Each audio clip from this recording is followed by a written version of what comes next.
ఆవిర్భావ మహాసభను విజయవంతం చేయాలని ఆ పార్టీ రాష్ట్ర ప్రధాన కార్యదర్శి షేక్ నాయబ్ కమల్ పిలుపునిచ్చారు. నంద్యాలలో జరిగిన జనసేన కార్యకర్తల సమావేశంలో ఆయన మాట్లాడారు.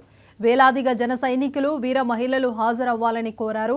ఏపీలో కూటమి ప్రభుత్వంతో ప్రజా సంక్షేమ అభివృద్ధి జరుగుతుందన్నారు.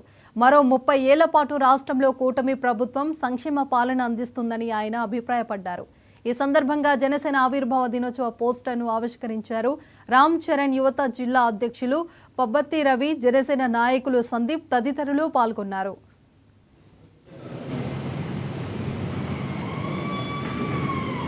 మార్చి 14వ తారీఖు పిఠాపురంలో జరిగే జనసేన పార్టీ ఆవిర్భావ దినోత్సవం సందర్భంగా నంద్యాల పార్లమెంటు కోఆర్డినేటర్గా నియమించిన నన్ను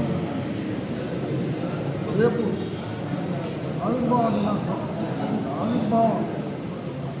సభ సక్సెస్ఫుల్గా జరగడంలో కీలక పాత్ర నంద్యాల నుంచి జనసైనికులు పోషించబోతున్నారు.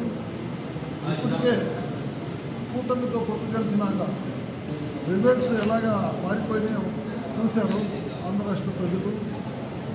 ఈ 8 నెలల్లో కూటమి ప్రభుత్వం ఎలా పరిపాలిస్తుందో కూడా చూస్తున్నారు. ఇప్పుడు దాకా 5 సంవత్సరాల్లో ఎన్ని రోడ్లు ఈ 8 నెలల్లో ఎలా వేశారు చూశారు. పగలనగా రాత్రనక ఆరోగ్యంగా ఉన్న అనారోగ్యంగా ఉన్న మాన్యంలో తిరిగి కళ్యాణ్ గారు ఏ విధంగా మాన్యం ప్రజల కోసం సేవ చేస్తున్నారో మనకందరూ విదితమే. రాబోయే కాలంలో ఈ కూటమి ప్రభుత్వం ప్రజల కోసమే పనిచేసింది. ఇంకో 30 సంవత్సరాల దాకా కూటమి ప్రభుత్వమే ఈ రాష్ట్రంలో పరిపాలించబోతుంది.